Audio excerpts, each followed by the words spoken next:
राधे राधे दोस्तों।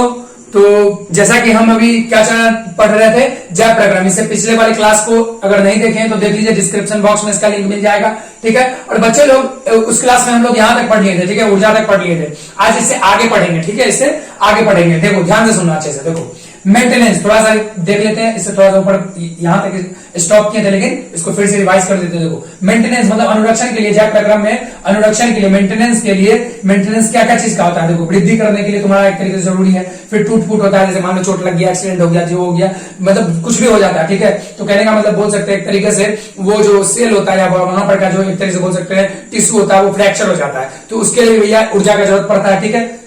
तो कहने का मतलब अगर देखें अगर पूरा ओवरऑल, तो जो हम खाद्य पदार्थ लेते हैं ना बच्चा, जो हम भोजन लेते हैं, यानी कि जितना भी फूड मटेरियल्स है, जितना भी भोज्य पदार्थ है या खाद्य पदार्थ है ना बच्चा, तो एक तरीके से बोले उसका यूज कहाँ कहाँ होता है हमारे बॉडी में। वृद्धि के लिए, टूट फूट को ठीक करने के लिए, और ऊर्जा के लिए। ऊर्जा के लिए समझा देते हैं, समझो, यानी कि पोषण, श्वसन, परिवहन, उत्सर्जन, प्रजनन, टोटल चीज, एक चीज में ऊर्जा का जरूरत पड़ता है, और बहुत ज्यादा ऊर्जा का जरूरत पड़ता है। ठीक है, समझ गए आगे होगा। अब ध्यान दो, अब पढ़ने वाले हम लोग न्यूट्रिशन।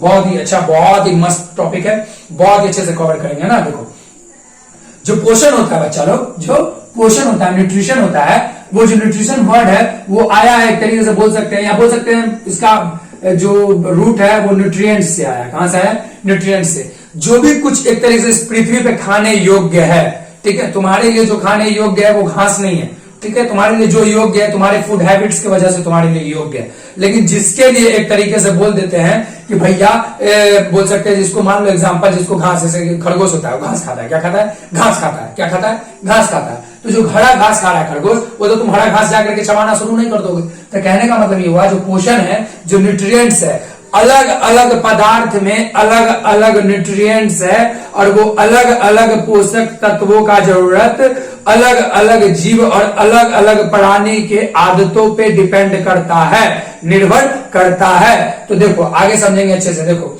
एक्सटर्नल इन्वायरमेंट, यानी कि तुम्हारा बाहरी वातावरण, जहां पे तुम पैदा हुए हो, और जैसा तुम्हारा बॉडी का संरचना है, और जैसा तुम्हारा कार्य, जैसे कि मान लो ह्यूमंस के लिए जैसा एक तरीके से बाहरी इन्वायरमेंट होगा, या उसका अंदर वाला प्रक्रिया होगा, जैव प्रक्रम, वो एक तरीके से खरगोश के लिए नहीं होगा, रैट के लिए, चूहे के लिए नहीं होगा, घोड़े के लिए वैसे नहीं होगा। सबका अलग अलग होगा मेरे हिसाब से। अब मेरे हिसाब से क्या, ऐसा ही होगा। ठीक है। अब ध्यान दो, तो एक्सटर्नल इन्वायरमेंट के वजह से भी जो न्यूट्रिशन होता है वो डिफर करता है, यानी कि अंतर आ जाता है। ठीक है। और हम समझा दिए कि न्यूट्रिएंट्स क्या है इसमें, यानी न्यूट्रिएंट से ही न्यूट्रिशन बना है। ठीक है। अब देखो नीड्स, यानी कि जरूरत के हिसाब से भी। अब जरूरत के हिसाब से जैसे एग्जांपल ले लो, जैसे हम लोग के लिए भोजन के लिए बोल सकते हैं एक तरीके से 5000 वर्ष से या 2500 वर्ष से पहले से, पूर्व से अगर भोजन देखा जाए, जरूरत था तो भैया शाकाहारी पर ही जीवित रह लेते थे। ठीक है।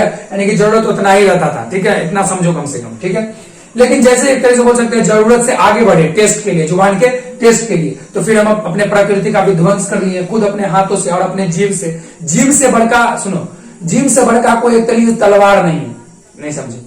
किस वजह से बता देते हैं, तुम जो बोलते हो तो यही एक तरीके से स्पर्श होता है सब जगह, तब जाकर के तुम्हारे मुंह से भाषा निकलता है, या लिपि निकलता है, या उच्चारण कर पाते हो। तो जीव से बड़ा कोई अस्त्र शस्त्र नहीं है इस दुनिया में। ठीक है। चाहे वो भोजन के लिए हो, या चाहे किसी का दिल जीतने के लिए हो। समझ गए हो मेरे हिसाब से। ठीक है। अब ध्यान दो, नीड्स समझ गए। हैबिट्स मतलब जैसे देखते हो कोई शाकाहारी है, कोई मांसाहारी है। ध्यान से सुनो, अब जब हम बोले ये बात, तो इससे पहले हम ये बोले कि शाकाहारी होना चाहिए। अरे तो मानव का जो मूल नेचर है, जो मूल प्रकृति है, वो शाकाहारी का है ना। अब तुम खा रहे हो, इसमें कोई प्रॉब्लम नहीं है, लेकिन ध्यान से समझो, जो हैबिट्स है, तो खरगोश का हैबिट्स क्या है कि मीट खाएगा नहीं खाएगा। मानव का हैबिट्स क्या था कि वो मीट खाता नहीं खाता। सिंपल सी बात है, जिसका जो हैबिट्स था उस हिसाब से उसको रहना चाहिए था, है ना। समझ में आ गया? बहुत खूबी समझ में आ गया होगा, है ना। तो कहने का मतलब ये हुआ बच्चा कि देखो जो हैबिट्स है उसके हिसाब से हम एक तरीके से बांट सकते हैं। किस किस में बांटे? देखो शाकाहारी, है ना, मांसाहारी और सर्वाहारी, in the sense herbivorous, carnivorous और ओमनिवोरस। हर्बीवोरस वो कि जो साग सब्जी, यानी कि ग्रीन वेजिटेबल्स, या समझो ना, जो प्लांट्स पे सिर्फ डिपेंड हो। ठीक है। कार्निवोरस वो कि भैया जो एक तरीके से बोल सकते हैं फ्लेश ऑफ अनदर एनिमल्स, है ना। फ्लेश ऑफ अनदर एनिमल्स क्यों बोले, यानी कि दूसरे एक तरीके से बोल सकते हैं मीट क्यों बोले, दूसरे जानवर का। अरे आदमी हो तो तुम लोग डायलॉग बाजी करते हो कि मतलब दूसरे का मीट खाना चाहिए, तो मानव का खाओ। नहीं समझे?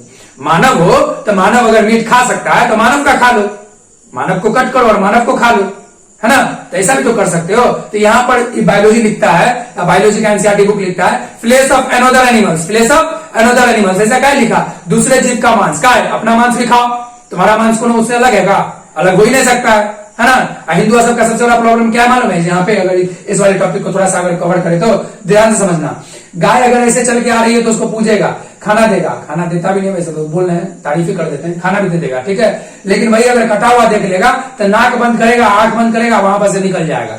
गधा, उल्लू, ध्यान से सुनो, तुम जो बकरी खाए, बकरी का मीट खाए और गाय का मीट खाए, तो उस दोनों में कुछ में अंतर नहीं है, समझ रहे हो क्या बोल रहे हैं, ध्यान से सुनो। वो भी शाकाहारी था, ये भी शाकाहारी है, बस तुम्हारे माइंड में ये डिफरेंस हो गया कि वो बड़का का है, छोटका का, समझ में आ गया होगा मेरे हिसाब से। अब ध्यान दो, बॉडी स्ट्रक्चर देखो, तुम्हारे जो शरीर का बनावट है बच्चा, शरीर का बनावट है, उसके हिसाब से भी ध्यान से सुनो, जो तुम्हारे बॉडी स्ट्रक्चर का बात कर रहे हैं, जो शरीर का बनावट है, जो शरीर का बनावट है, उसके हिसाब से भी तुम्हारा एक तरीके से बोल सकते हैं पोषण डिफर करता है। जैसे एग्जांपल ले लो, जो अमीबा है उसका इरेगुलर शेप है, यानी कि उसमें जो एक तरीके से बोल सकते हैं जो भोजन का अंतःग्रहण होता है वो फैगोसाइटोसिस के द्वारा होता है। फैगोसाइटोसिस मतलब ये हुआ कि भैया किसी भी एक तरीके से एक कोशिकीय जीव जब बाहर से जटिल पदार्थ को अंदर ला करके तोड़ता है, ठीक है, हिम्मत दिखाता है कि एक कोशिकीय तो कतियो लड़े, बाहर से जो हम जटिले वाला ऑर्गेनिक कंपाउंड लेवो, यानी कार्बनिक पदार्थ लेवो, जटिले वाला के जो अंदर में लाके तोड़वा, दम देखा तोड़ा एक कोशिकीय तो कति हो गए, एक कोशिकीय चीता कति हो गए, हम भी जो है अपन अंदर ला करके पोषण अच्छा से कर सकिए, है ना। आगे उसके बारे में पढ़ेंगे, इसमें पैरामेसियम अमीबा भी पढ़ाना है, ठीक है। अब ध्यान दो बच्चा लोग, देखो बॉडी स्ट्रक्चर समझ गए कि एक कोशिकीय और बहुकोशिकीय होने की वजह से भी जो है पोषण है वो उसमें डिफरेंस आता है, अंतर आता है, ठीक है। और इसमें दो चीज समझना, एक होता है इंट्रा और एक होता है इंटर। ध्यान से सुनो, जब कोशिका यानी समझ लो बॉडी के अंदर किसी भी पदार्थ को ला करके उसके सिंपलर फॉर्म में तोड़ करके और उसमें से पोषक तत्व निकाल के एक एक कोशिका में जाकर के पहुंचाए, तो उसको क्या बोल देंगे, इंट्रासेलुलर न्यूट्रिशन, है ना बच्चा। और इंटरसेलुलर न्यूट्रिशन क्या हुआ, ध्यान से समझो, बाहर में ही बहुत सारा एक कोशिकीय जीव है, यहाँ पे तो अमीबा का एग्जांपल दिए, बहुत सारा एक कोशिकीय जीव है जो बाहर में ही अकार्बनिक यौगिक को या अपने खाना को सिंपलर फॉर्म में तोड़ लेता है, तब अधिग्रहण करता है, यानी कि अंतःग्रहण करता है ना। इसमें डिकम्पोजर्स को रख सकते हैं, यानी कि एक तरीके से जो छोटा छोटा एक तरीके से कीड़ा मकोड़ा होता है उसको एग्जाम्पल में ले सकते हैं ना, या माइक्रो ऑर्गेनिज्म को ले सकते हैं इसके एग्जाम्पल में, इसके उदाहरण के तौर पे। वो क्या करता है कि बाहर में ही तोड़ देता है और तब जाकर के उससे न्यूट्रिशन प्राप्त करता है, वो अपने शरीर के अंदर ला करके जटिल पदार्थ को नहीं तोड़ता है, तो उसको कौन वाला बोल देंगे न्यूट्रिशन, पोषण, इंटरसेलुलर न्यूट्रिशन, है ना, या बोल सकते हैं इंटर न्यूट्रिशन और इंट्रा न्यूट्रिशन। इंट्रा न्यूट्रिशन वो कि भैया जटिल पदार्थ को शरीर के अंदर ला और शरीर के अंदर उसको सिंपलर फॉर्म में तोड़ो। इंटर न्यूट्रिशन वो कि भैया बाहर में जो है उसको जटिल पदार्थ को सिंपलर में तोड़ दो, है ना, एक बोल सकते हैं सरलीकरण कर दो या सरलीकरण रासायनिक में तोड़ दो और इसके बाद उसको एक तरीके से अंदर लाओ, ठीक है, ताकि तुमको पचाने में या डायरेक्ट तुम अपने बॉडी में यूज कर पाओ, है ना। तो इसमें एक चीज और समझ लो कि जो एक तरह से अपने लोग का शाकाहारी वाला नेचर कैसे है, ध्यान सुनो। इसलिए बच्चा कि जो हमारा एक तरह से जो स्मॉल इंटेस्टाइन है उसका जो एक तरह से लेंथ देखोगे बहुत बड़ा है, ठीक है, और यही सबसे बड़ा प्रूफ है। और स्मॉल इंटेस्टाइन का के बाद जब लार्ज इंटेस्टाइन में जाओगे तो इस साइड में अपेंडिक्स देखोगे, वही दोनों सबसे बड़ा इंपॉर्टेंट चीज है कि वही चीज डिनोट करता है कि तुम्हारा जो पैदाइशी है ना, पैदाइशी से ही तुम शाकाहारी हो, ठीक है, टेस्ट के लिए कुछ भी बन गया, ठीक है, ध्यान सुनो, अच्छे से समझ गए। तो कहने का मतलब ये हुआ अच्छा इंट्रा और इंटर समझे, है ना, और तुम शाकाहारी है इसका प्रूफ दे दिए, है ना। और देखो मांसाहारी जो है जैसे कि शेर, जैसे कि बिल्ली तो सर्वाहारी हो गया, ओमनिवोरस में आ गया, दूध भी पीता, मांस भी खा लेता है, ठीक है। अब ध्यान से समझो, जो एक तरीके से बोल सकते हैं बच्चा, ध्यान से सुनना, जो एक तरीके से बोल सकते हैं शाकाहारी है ना, तो उसका समझाती है। मांसाहारी में देखो उसका जो इंटेस्टाइन होगा ना, आंत होगा ना, आंत वो छोटा होगा, क्यों, क्योंकि भैया वो बना बनाया भोजन लाया ना अंदर, बना बनाया भोजन लाया अंदर, इन द सेंस बोल सकते हैं जो फूड तैयार था उसको लाया, है ना। लेकिन जो शाकाहारी है वो क्या है, फूड तो तैयार है उसको लाया, लेकिन भैया उसको पचाने में बोल सकते हैं कभी मशक्कत करना पड़ेगा, पच जरूर जल्दी जाएगा, ध्यान से सुनना, पच जरूर जल्दी जाएगा ना, लेकिन ध्यान समझना उसको बहुत लॉन्ग चेन से गुजरना पड़ता है। स्मॉल इंटेस्टाइन सोच लो कितना लंबा होता है मानव का, ठीक है। अब समझो अच्छे से, जटिल आगे पढ़ लेना ध्यान से, ये जो जितना भी नोट्स है ना उस नोट्स को हम कंबाइंड फॉर्म में पढ़ा रहे हैं। मेरा बिल्कुल भी ऐसा उद्देश्य नहीं है कि ऐसे ऐसे चले मतलब और बुक के हिसाब से बुक के लैंग्वेज में पढ़ाए, नहीं, हम जो है लिंक डब करके पढ़ाते हैं, ठीक है। ये जब पढ़ा रहे हैं तो समझो कि पूरा आपस में लिंक डब करके पढ़ा रहे हैं, ठीक है। तो ध्यान से समझो, जटिल खाद्य पदार्थ, क्या बोले आप हम, जटिल खाद्य पदार्थ, उसका सरलीकरण होता है, उसमें दो चीज होता है, अपचयन उपचयन। ध्यान से सुनना, उपचयन और अपचयन। उपचयन मतलब हो गया बच्चा, ध्यान से समझो, जैसे मान लो ये कोशिका है, अच्छे से सुनना, देखो अच्छे से सुनना, जैसे मान लो ये कोई कोशिका है ना बच्चा, इसमें एक तो ए है, एक तो बी है, और एरो दे करके हम बना दिए सी, ठीक है। ये रिएक्टेंट है, क्या रिएक्टेंट है। मान लो कि कोई दो गो चीज है ना, दो गो चीज आपस में मिल करके एक कोशिका में नई का चीज भी बनाता है, और ये जो सी है ना, सी, इसको मान लो एटीपी, क्या मान लो एटीपी, और ये जो नया चीज बन गया है ना, उसका विखंडन भी होता है, क्या होता है बच्चा, उसका टूटना भी होता है, क्या होता है, टूटना भी होता है। तो देखो इसमें अपचयन भी हुआ और उपचयन भी हुआ, यानी जब प्रक्रम में क्या हुआ बच्चा, मेटाबॉलिज्म हुआ, क्या हुआ, मेटाबॉलिज्म हुआ, और इसको बोल सकते हैं मेटाबॉलिक रिएक्शन, क्या बोल सकते हैं, मेटाबॉलिक रिएक्शन, उपापचयी क्रिया, जिसमें दो चीज आ गए, एनाबॉलिक और कैटाबॉलिक। इसे पिछले क्लास में भी बहुत अच्छे तरीके से कवर कर दिए, जो 11th का हम पढ़ाए, ठीक है। एनाबॉलिक कैटाबॉलिक के बारे में बहुत अच्छे तरीके से डिफाइन कर दिए। एनाबॉलिक जिसमें कुछ नया सिंथेसाइज हो, कैटाबॉलिक जिसमें हम कटिंग करें, या बोल सकते हैं जिसमें विखंडन हो, क्या हो, विखंडन हो। अब इसके दृष्टिकोण से एक और अच्छी तरीके से एक चीज समझ लेते हैं, इंडोथर्मिक और एक्सोथर्मिक। इंडोथर्मिक मतलब ये होता है बच्चा कि जिसमें बोल सकते हैं कोई चीज अगर बनाते हुए घर में सब्जी या चाहे कोई भी चीज, तो कोई भी चीज नया बनाने के लिए क्या होता है, हीट इन्वॉल्व होता है उसमें, यानी कि ऊर्जा क्या होता है उसमें, एक तरीके से बोल सकते हैं उसका एब्जॉर्बमेंट होता है, यानी कि बोल सकते हैं एब्जॉर्ब होता है, तभी तो कोई नया चीज सिंथेसाइज हो पाता है। तो ध्यान से समझो, उसको किस में रख देंगे, इंडोथर्मिक में। एक्सोथर्मिक मतलब क्या हुआ बच्चा, एक्सोथर्मिक मतलब क्या हुआ कि कोई चीज का टूटना। अरे ऐसे समझो, मुरकटिया उपाय में समझो, मुरकटिया उपाय मतलब ये मेरा अपना एक थेसिस है, ध्यान से सुनो। देखो इंडोथर्मिक मतलब समझो चीजें, अगर कोई घर बनाना है तो ईटा ले जाएंगे माथा पे, ऐसे ऐसे देखते हो सबको ले जाते हुए, ठीक है, बहुत मेहनत लगता है। तो उसमें क्या हुआ, तुम्हारा एक तरह से ऊर्जा इन्वॉल्व हुआ, क्या हुआ, ऊर्जा इन्वॉल्व हुआ। लेकिन किसी पे अगर फेंक मारे, है ना, और कोई चीज तोड़ना है तुमको, तो उसमें क्या होगा, हीट निकलेगा, क्या होगा, हीट निकलेगा। अगर इसी में ऐसे करके मारोगे तो यहाँ पे देखोगे तुमको गर्म गर्म हो जाएगा, और तुमको हीट मतलब लगेगा जैसे कि गर्म कुछ निकल रहा है इसमें से। तो कहने का मतलब ये हुआ कि जब भी कुछ नया चीज बनेगा तो उसमें हीट का जरूरत पड़ेगा, हीट का एक इन्वॉल्वमेंट रहेगा, इन्वॉल्वमेंट रहेगा। और जैसे कोई भी चीज एक तरह से विखंडन होगा तो उसमें क्या होगा बच्चा, एक तरह से हीट क्या होगा, बाहर निकलेगा। इसी को बोल देते हैं उष्मा शोषी और उष्मा क्षेपी। देखो जब भी एक तरीके से देखोगे अगल बगल में कचरा वचरा अगर गलता फलता रहेगा तो देखोगे वहां पे तुमको हीट महसूस होगा, गर्मी महसूस होगा। इसलिए क्योंकि वहां पर एक तरीके से जो माइक्रो ऑर्गेनिज्म है, यानी कि जो कीड़ा मकोड़ा है, या जिसको अपने नेक डाई से नहीं देख सकते हैं, वो क्या कर रहा है, सड़ा गला रहा है। जितना भी ऑर्गेनिक कंपाउंड हुआ है पड़ा हुआ है उसको सड़ा गला रहा है, और उसके फलस्वरूप ऊर्जा का एक तो बोल सकते हैं हीट का, यानी कि एक तरह से बोल सकते हैं उष्मा का क्या हो रहा है, एक तरीके से बाहर निकलना हो रहा है। क्या हो रहा है, बाहर निकलना हो रहा है। बहुत अच्छे तरीके से समझ गए, ठीक है। अब देखो, अब चलते हैं अगला टॉपिक है यूनिसेलुलर ऑर्गेनिज्म। क्या बच्चा, यूनिसेलुलर ऑर्गेनिज्म यानी एक कोष के जीव। क्या है, एक कोष के जीव। ध्यान से सुनना, अच्छे से सुनना, तभी समझ पाओगे। देखो एक कोष के जीव में जो न्यूट्रिशन हो या रिस्पिरेशन हो, ट्रांसपोर्टेशन हो, यानी कि कोई भी क्रिया, यानी कि इसमें से जितना भी चीज देख रहे हो, पोषण हो, शोषण हो, परिवहन हो, उत्सर्जन हो, प्रजनन हो, टोटल का टोटल चीज किसमें होगा, एक कोष के जीव है तो एक कोशिका से करेगा वो, है ना। और तुम लोग के सिलेबस में अमीबा का एग्जाम्पल दिया गया है, ठीक है, इसको अच्छे तरीके से कवर करेंगे। इसका एग्जाम्पल दिया गया बच्चा अमीबा का, और ये जो हम पढ़ा रहे हैं ना वो सीबीएसई के लिए, ना बीएसई के लिए, ना किसी भी क्लास के लिए है, ये है तुम्हारे नॉलेज के लिए, ज्ञान के लिए, है ना। और ये विशेष रूप से हम बनाए हैं बिहार बोर्ड के लिए, ठीक है। तो जो बच्चा पढ़ रहा है उसको समझ में आ रहा होगा कि सीबीएसई में भी कुछ इसमें छूट नहीं रहा है, और बिहार बोर्ड के लिए भी दृष्टिकोण से कुछ छूट नहीं रहा है, उससे ज्यादा ही पढ़ रहे हो, ठीक है। अब ध्यान से समझना बच्चा, देखो इसमें जितना भी चीज है ना बच्चा, पोषण, शोषण, परिवहन, उत्सर्जन, प्रजनन, ठीक है, वो एक कोशिका के द्वारा ही होगा। और एक कोशिका के द्वारा मतलब मेरा मतलब समझने की कोशिश करना। देखो उसमें पोषण होगा एक कोशिका के द्वारा, शोषण होगा एक कोशिका के द्वारा, और शोषण होगा एक तरह से बोल सकते हैं डिफ्यूजन, एक तरह से बोल सकते हैं जो एक कोश के जीव में जो मैकेनिज्म होता है जिसकी वजह से एक तरीके से बोल सकते हैं वो फूड को, यानी एक तरीके से भोजन को अपने अंदर खींचता है, या बोल सकते हैं कोई भी चीज प्रक्रिया करता है, वो ज्यादातर किस वाले मैकेनिज्म के द्वारा होता है, डिफ्यूजन, या बोल सकते हैं इसको क्या बोल सकते हैं, विसरण। किसके द्वारा होता है बच्चा, विसरण के द्वारा होता है ना। ये सब हूबहू क्वेश्चन पूछा गया है, इन द सेंस बोल सकते हैं जितना भी कुछ बोल रहे हैं समझ लेना, मुंह से मेरे ऑब्जेक्टिव निकल रहा है, और इसको लिख सको तो लिख लेना, नोट्स के रूप में लिख लेना, ठीक है। अब ध्यान से समझना, इसमें जो प्रजनन होगा वो सिर्फ एसेक्सुअल होगा, और जो अमीबा में एक तरीके से प्रजनन होता है वो किस टाइप्स में होता है, बाइनरी फिजन में होता है। क्या होता है बच्चा, बाइनरी फिजन।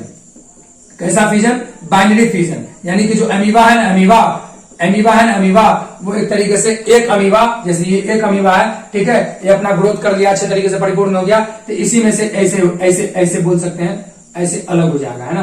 न्यूक्लियस पहले डिवाइड होगा, साइटोप्लाज्म एक तरीके से अच्छे तरीके से 50-50% में बटेगा, और एक तो ई हो जाएगा पहला वाला अमीबा, और इससे एक नया अमीबा बन जाएगा, है ना। तो इसी को बोल देते हैं पेरेंट, या इसी को बोल देते हैं डॉटर सेल। क्या बोल देते हैं? Daughter cell. यानी कि भैया इसमें किसी भी गैमेट का फॉर्मेशन नहीं हुआ, यानी कि प्रजनन एक ऐसा प्रजनन जिसमें एक तरीके से नर युग्मक मादा युग्मक का एक तरीके से कोई दायित्व नहीं हुआ। एक कोश के जीव कहां से नर युग्मक का मादा युग्मक बनाएगा, तो ये एसेक्सुअली एक तरीके से बोल सकते हैं रिप्रोडक्शन करता है, प्रजनन करता है। कोई दिक्कत नहीं, कोई दिक्कत नहीं होगा। चलो अब बच्चा लोग आते हैं, देखो यहाँ पे ध्यान से समझना अच्छे से। देखो जो बायोलॉजिकल प्रोसेस है ना बच्चा, जो जैविक क्रिया है ना, ध्यान से समझना, उसको हम अगर देखें, अगर अच्छे तरीके से लैब में जाकर के देखें, तो उसको नेचुरली भी समझ सकते हैं, आर्टिफिशियली भी समझ सकते हैं। अब बोलोगे भैया क्या बोल दिए? अब ये बोले बच्चा कि देखो समझो अच्छे से, देखो प्राकृतिक रूप से तो तुम कुछ नहीं कर रहे हो भैया, सब कुछ ऑटोमेटिकली हो रहा है। प्रकृति कुछ ऐसा एक तरीके से खेल रहा है जिसमें एक तरीके से अपने लोग एक तरीके से घूम रहे हैं, ठीक है। हर वक्त परिवर्तन हो रहा है हमारे शरीर में, देखिए कि कितना रिएक्शन हो रहा है। लेकिन एक तरीके से अगर देखना चाहे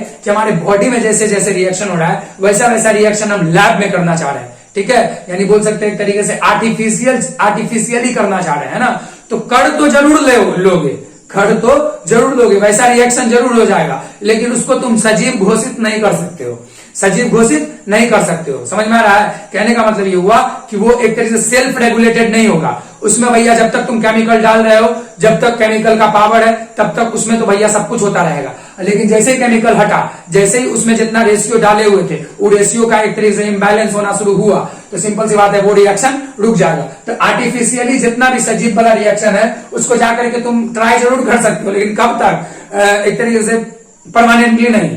समझ में आ रहा है? जैसे अपने लोग में जब तक एक तरीके से नेचुरल डेथ नहीं हो जाता है, तब तक सब कुछ एक तरीके से ऑटो एक तरीके से ऑटो मोड पे है कि भैया सब कुछ हो रहा है अंदर, चलो अपने आप हो रहा है, ठीक है। कोई जाके खुचरना नहीं करता है, बटन टिपने नहीं जाता है, पाचन हो, एक शोषण हो, एक उत्सर्जन हो, बटन टिपने नहीं जाता है, सब सेल्फ रेगुलेटेड है। क्या है? सेल्फ रेगुलेटेड है। बहुत अच्छे तरीके से समझ गए होगे। 11th का भी कॉन्सेप्ट इसमें जोड़ दिए हैं।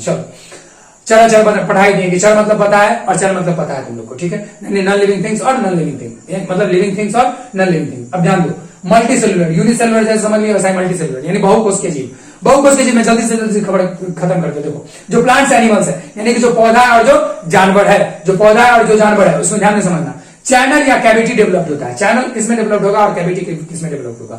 जो प्लांट्स है इसमें जाइलम होता है और फ्लोएम होता है। जाइलम उत्तरदायित्व होता है पानी के निर्वहन के लिए, परिवहन के लिए, और जो फ्लोएम होता है वो फूड के एक तरीके से भोजन के परिवहन के लिए जरूरत होता है, ठीक है।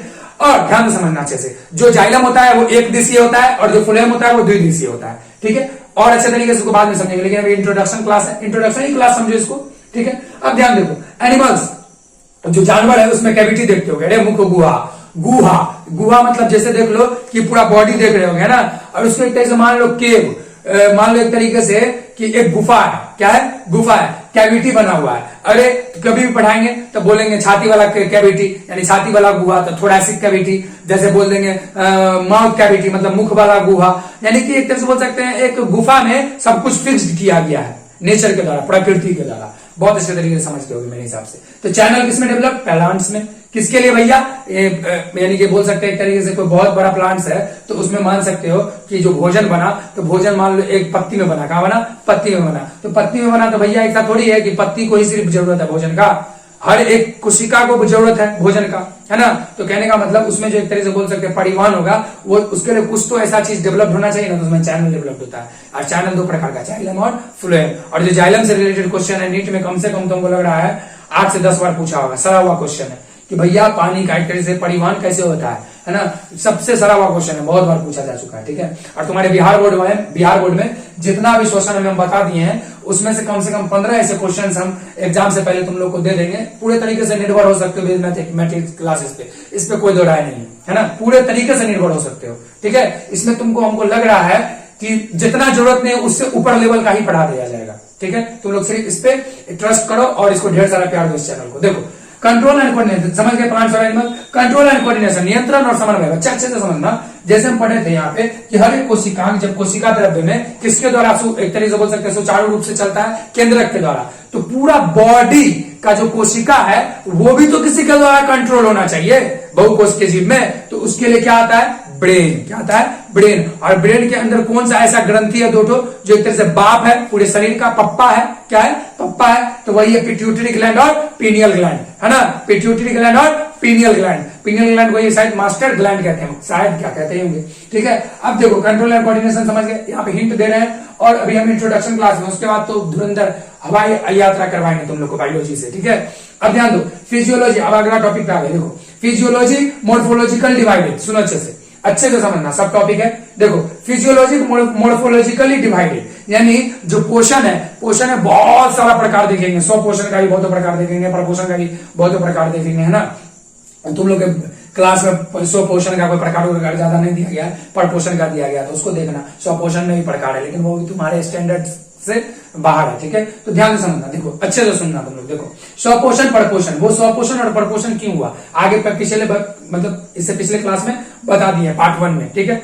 इसका जय प्रक्रम का पार्ट 1 में बता दिए। देखो फिजियोलॉजिकली और मोर्फोलॉजिकल मतलब क्या होता है। मोर्फोलॉजिकल मतलब होता है बच्चा स्ट्रक्चर, बाहरी स्ट्रक्चर कैसा है। फिजियोलॉजिकल मतलब होता है कि उस स्ट्रक्चर के अंदर जितने भी कोशिका है, जितने भी उत्तक है, जितने भी अंग तंत्र है, जिसको एक बोल सकते हो एक तरीके से यहाँ पे ऑर्गन सिस्टम है, 4-5 organ system, main organ system है, किसी भी एक तरीके से देखें बहुकोश के जीव में जाकर के, तो वो सब एक तरीके से बोल सकते हैं किसी के द्वारा रेगुलेट होना चाहिए, वो समझ गए कि ब्रेन में रेगुलेट करता है, कौन ग्रंथि रेगुलेट करता है। लेकिन ध्यान से समझो बच्चा, जो स्वपोषण और प्रपोषण इसी पे सब पूर्ण रूप से एक तरीके से आधारित है कि भैया उसमें शरीर में कैसे क्रियाकलाप हो रहा है और शरीर का एक तरीके से संरचना कैसा है ना। तो उसके हिसाब से स्वपोषण और प्रपोषण दो हो गया, ठीक है। स्वपोषण प्रपोषण को अगर सीबीएसई वाला पढ़ेगा तो ऐसे पढ़ता है। देखो ऑटोट्रॉपिक, हेट्रोट्रॉपिक, ऑटो मतलब सेल्फ, सेल्फ मतलब खुद से, वैसा न्यूट्रिशन वैसा पोषण जिसमें जीव खुद से अपना पोषण कर लेता है ना। प्रपोषण मतलब क्या बच्चा, पर मतलब होता है पराया,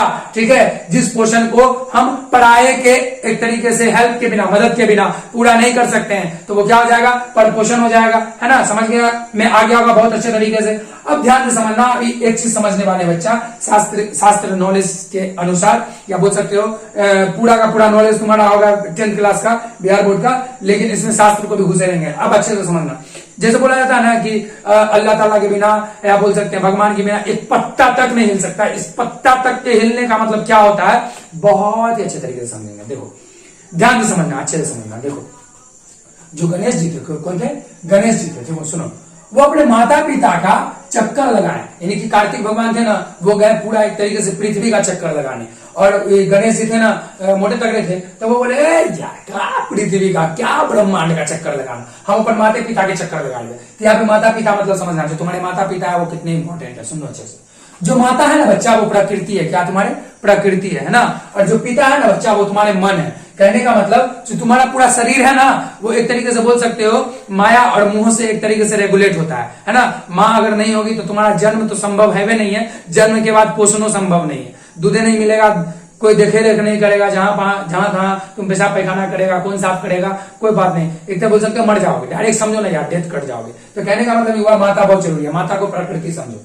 पिता मतलब समझो यहाँ पे, पिता मतलब ये हुआ जैसे मान लो तुम्हारा रेगुलेशन करना, यानी तुम्हारा ब्रेन, मन को यहाँ पे पिता मान सकते हो, क्या मान सकते हो, पिता मान सकते हो। अब ध्यान से समझना अच्छे से, माता पिता का चक्कर लगाने का मतलब ये था गणेश जी का कि भैया माता पिता जो उसके शिव जी हैं और पार्वती जी हैं, उनका तो शंकर पार्वती जी हैं, उनका चक्कर लगाना तो है ही, लेकिन उनके चक्कर लगाने के साथ साथ क्या तात्पर्य था उनका, ये तात्पर्य था कि अगर तुम अपने माता पिता का रोज चक्कर लगा रहे हो या पैर छू के प्रणाम कर रहे हो, तो समझ लेना कि पूरा ब्रह्मांड को तुम एक तरीके से क्या कर रहे हो, प्रणाम कर रहे हो, है ना बच्चा।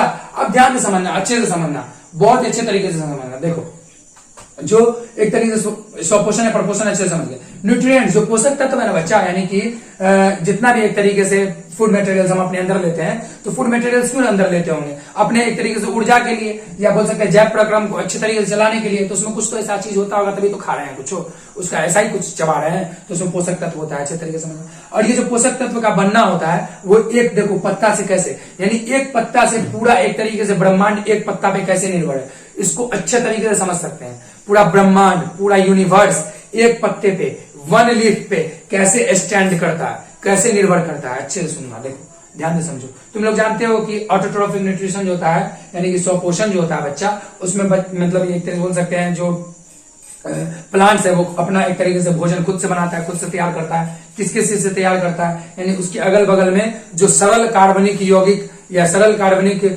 पदार्थ मौजूद है उसको आपस में यौगिक बना के कंपाउंड रूप में ला करके क्या बना लेता है, स्टार्च बना लेता है ना। क्या बना लेता है बच्चा, स्टार्च बना लेता है। क्या बना लेता है, स्टार्च बना लेता है। और इसी स्टार्च को हम लोग क्या कर लेते हैं, अपने एक तरह से माउथ में लेते हैं ना, माउथ में लेते हैं और माउथ से डाइजेशन शुरू हो जाता है। और डिस्पिरेशन के द्वारा, किसके द्वारा, डिस्पिरेशन के द्वारा, शोषण के द्वारा इसका टूटना होता है। किसका टूटना होता है, स्टार्च का। और यही स्टार्च बाद में जाकर के किसमें तब्दील हो जाता है, ग्लूकोज में। किसमें तब्दील हो जाता है बच्चा, ग्लूकोज में। नहीं समझा, किसमें तब्दील हो जाता है बच्चा, ग्लूकोज में। कोई दिक्कत नहीं। तो स्टार्च का सबसे एक तरीके से बोल सकते हैं सरलीकरण वाला जो नाम है वो क्या है, ग्लूकोज है। समझ में आ गया। इसमें पढ़ा देंगे तुम लोग को, बहुत चीज है इसमें, डिफरेंस है। माल्टोज हो गया, सुक्रोज हो गया, फिर से स्टार्च हो गया, ग्लूकोज हो गया, इस सब के बारे में डिफरेंस पढ़ाएंगे। इसका जो संरचना सूत्र है और जो मॉलिक्यूलर सूत्र है यानी आणविक सूत्र है उसका डिफरेंस भी क्लियर करेंगे। तुम लोग सिर्फ और सिर्फ क्या करो कि भाई मैथमेटिक्स क्लासेस से जुड़े रहो, तुम ग्रेजुएशन तक जाओगे, ग्रेजुएशन तक का पढ़ाई इस पे होगा, है ना। समझ में आ रहा है। अब ध्यान दो अच्छे से सुनो, देखो इसमें क्या क्या चीज का जरूरत पड़ता है। क्लोरोफिल यानी कि ध्यान से समझो, एक जो प्लांट्स में कोशिकांग पाया जाता है बच्चा उसको प्लास्टिड बोलते हैं। क्या बोलते हैं, प्लास्टिड, यानी कि प्लांट्स वाले कोशिका में ही सिर्फ पाया जाएगा। और उसमें एक तरीके से क्लोरोप्लास्ट होता है। क्या होता है, क्लोरोप्लास्ट, है ना। और वही क्लोरोप्लास्ट में क्या पाया जाता है, क्लोरोफिल पाया जाता है। क्या पाया जाता है, क्लोरोफिल पाया जाता है। ठीक है। और ये कहाँ होता है, ग्रेनेलिमा, एक जगह है प्लांट्स के लीफ में, वहां पे पाया जाता है। एक तरीके से ध्यान से समझो ना, अच्छे से समझो। अगर तुम्हारे पास बर्तने नहीं रहेगा तो दुनिया भर का कुछ लिया पका सकते हो, अच्छे से नहीं पका सकते हो तो समझ लो कि जो क्लोरोफिल है, प्लांट्स का जो क्लोरोफिल है वो बर्तन है। और उस बर्तन में क्या क्या डालते हैं हम, अगल बगल से कलेक्ट करके पानी डालते हैं यानी कि H2O डालते हैं। फिर क्या डालते हैं बच्चा, कार्बन डाइऑक्साइड डालते हैं। क्या डालते हैं, कार्बन डाइऑक्साइड डालते हैं। और सूर्य का प्रकाश रहता है। क्या रहता है, सूर्य का प्रकाश। तो सूर्य का प्रकाश को मान सकते हैं एक तरीके से आंच। ठीक है, मैथिली शब्द है बहुत अच्छा, जैसे भंसा करे छी ना तो आंच मान सकले केकरा, सूर्य के प्रकाश के। कि खाना बनते भैया, खाना बनते, कथी बनते है, फूड फैक्ट्री बोलते हैं। लीफ को क्या बोलते हैं, प्लांट्स का, पौधा का फूड फैक्ट्री बोलते हैं ना। भोजन का एक तरीके से बोल सकते हैं, उद्योग बोलते हैं, है ना बच्चा। अब ध्यान से समझना, अच्छे से सुनना। तो सूर्य को क्या मान लिया हम लोग, फ्लेम मान लिए, अग्नि मान लिए, है ना। अब ध्यान से समझो, बर्तन किसको माने, क्लोरोप्लास्ट को। क्लोरोप्लास्ट में जो क्लोरोफिल रहता है ना, जिसकी वजह से ही पत्ती का रंग हरा होता है ना। यानी कि एक वर्णक है, हरित वर्णक है, जिसकी वजह से पत्ती का रंग हरा होता है बच्चा। अब ध्यान से समझना, इसमें तीन चीज का जरूरत पड़ा जो हम बता दिए तुमको। वो बर्तन में वो सब चीज रख दिए और क्या बना, उसके फलस्वरूप स्टार्च बना। क्या बना बच्चा, स्टार्च बना, है ना। और स्टार्च का देख लिए कि आगे चल के क्या करते हैं हम लोग। चलो अब ध्यान से समझो अच्छे से। एक पत्ता से पूरा विश्व निर्भर है। कैसे निर्भर है, समझ गए। अगर समझो अच्छे से, प्लांट्स ही नहीं होंगे। प्लांट से पहले समझ लो कि जो सूर्य है, सूर्य को पिता का, यानी कि ध्यान से समझना, जब तुम लोग को हम पढ़ाएंगे हॉरोस्कोप भी पढ़ाएंगे। हॉरोस्कोप मतलब हो गया कि जितना भी राशि होता है, राशि फल कैसे देखा जाता है वो भी बता देंगे। ठीक है, तो वो ऐसे देखा जाता है बच्चा कि जो तुम्हारे पिता है ना वो किसको निरूपित करते हैं। अगर जिस बच्चा का पिता से अगर अच्छा संबंध नहीं होगा, उसका समाज में कभी जिंदगी में नाम सत्कार नहीं हो सकता है। जो अपने बाप को इज्जत नहीं दे रहा है, उसका बेटा का क्या हाल होता होगा, और उसके मानसिक मन का क्या हाल होता होगा बाबूजी के एक तरह से संपर्क में न रहने के कारण। वो बच्चा तुमको बता सकता है वो कहाँ कहाँ बाप बनाने किसको किसको चला जाता है, तुमको पता नहीं होगा। कभी किसी लड़की को पप्पा बना लेता है, कभी किसी छोड़ा को पप्पा बना लेता है। ऐसा क्यों जरूरत पड़ता है, क्यों एक तरीके से गंदे संस्कारों को ग्रहण करने लगता है, इसीलिए ग्रहण करने लगता है क्योंकि उसके बाप से कनेक्टिविटी टूट जाता है। तो यहाँ पे हम पिता को किसके समतुल्य समझेंगे, सूर्य। किसके समतुल्य समझेंगे बच्चा, सूर्य। और मेरा पढ़ाना सिर्फ और सिर्फ सिलेबस कंबाइन करना बिल्कुल भी नहीं है, नैतिक शिक्षा के साथ साथ शास्त्र शिक्षा भी देंगे।